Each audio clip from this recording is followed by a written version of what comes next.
नाम पे। किसी देश में लोग कहते हैं कि वो गड़े मुर्दे उखाड़ने से क्या हो, छोड़ो इतिहास था वो, औरंगजेब ने 5000 मन तोड़ा, तोड़ा तो तोड़ा। उस इतिहास को नहीं याद रखना चाहते हो और तुमको शंभू का आज भी याद रहता है, इसको क्यों नहीं भूलते हो? उसको क्यों नहीं भूलते? क्योंकि तुमको जहर भरना है समाज में, तुमको जहर भरना है। बार बार शंभू की, अरे पढ़ो तो यार, शंभू का वध क्यों भगवान ने किया, कबंध का वध करे, पढ़ते तो हो, जानते कुछ। ढिढोरा पीट रहे बंधु माताओं, भगवान का जन्म किस हेतु से हुआ है, इसको वशिष्ठ जी आज बतला रहे हैं। इनका जन्म क्यों हुआ है, भेजो इनको।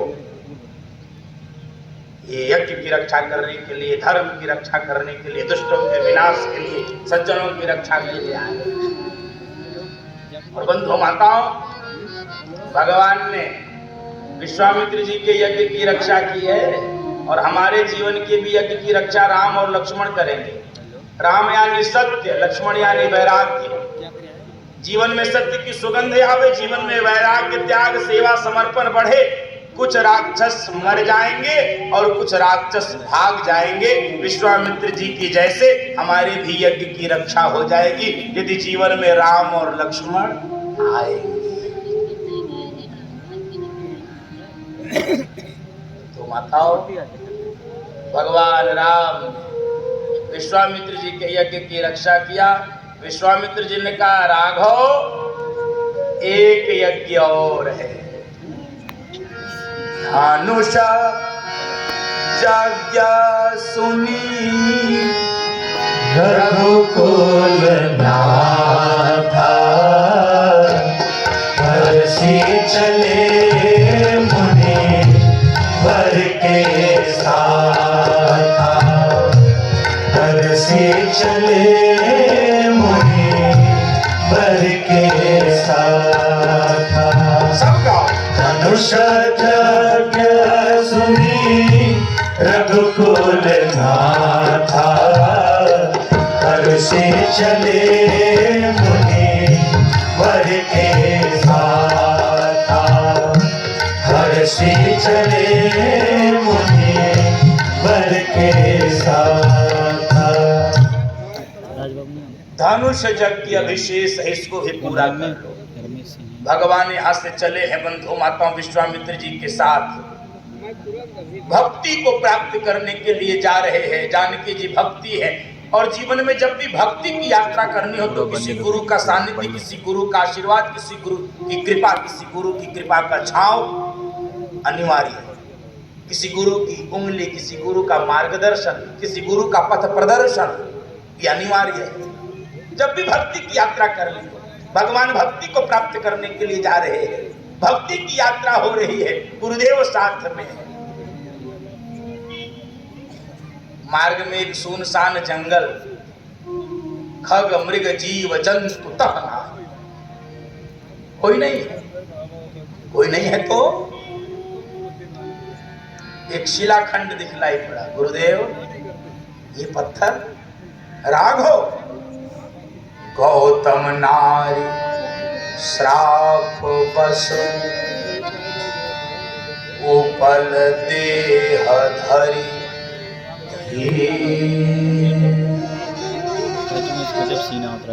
शरण कमल रज चाहती, कृपा करहूं रघुबीर। ये गौतम ऋषि की पत्नी अहिल्या है, अहिल्या, और आपके चरणों की धूल चाहती है।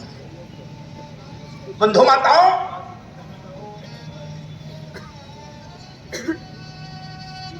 अहिल्या जी के प्रसंग को आपने कई बार सुना होगा। मैं केवल मर्म बतलाऊं बस, क्योंकि समय भी लगभग पूरा हो गया है, केवल मर्म आपको बतला दो इस प्रसंग का।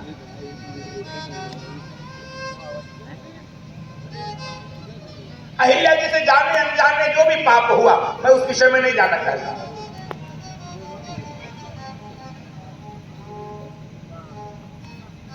अहिल्या जी से पाप हुआ,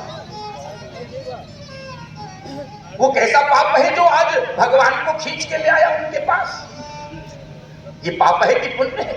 ये श्राप है कि वरदान है? समझ में नहीं आता। हे राघव, चरण कमल रज चाहती, कृपा करहूं रघुवीर।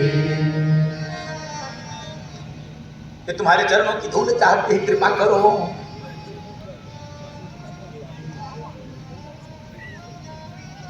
तब बंधु माताओं, मुझे उस प्रसंग के मर्म को निवेदन करना पड़ता है।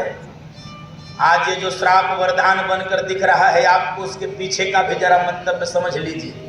अहिल्या जी से पाप हुआ, हम में से जितने लोगों से पाप होता है हम पाप को छिपाते हैं। अहिल्या जी ने पाप को प्रकट किया। हम पुण्य गाते रहते हैं, हम 10 रुपए दान देते हैं, चाहते 100 बार हमारा नाम लिया जाए। जहां पर चंदा लेकर कथाएं की जाती हैं, सहयोग लेकर कोई कार्यक्रम, यदि उनका नाम न लो तो पीछे से चंदा वापस मांग लेते हैं। कहते हमारा नाम नहीं लिए तुम, हमारा नाम तुम नहीं लिए। हम पुण्य गाते रहते हैं, पाप छिपाते रहते हैं। बड़ा से बड़ा घोटाला कर लेते, कोई जान ही नहीं पाता, तो बाद में जांच होती तब पता चलता ओ इतना लूट ले। हाँ, कुछ लोग तो लूट के भाग ही गए।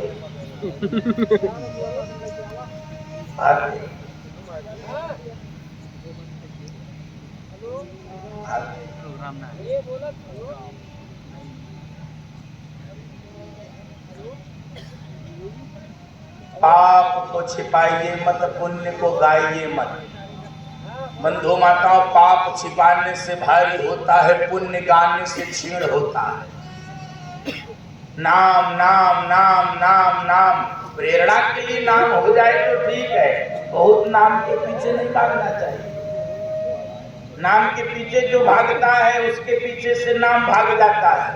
इसलिए मेरी प्रार्थना है, नाम के पीछे मत भागिए, काम के पीछे भागिए। और मेरी व्यासपीठ प्रार्थना करती है, ऐसा काम कर जाइए कि आप ही नहीं, आने वाली पीढ़ियां भी आपका नाम लेती रहे, आपका जय जयकार करती रहे।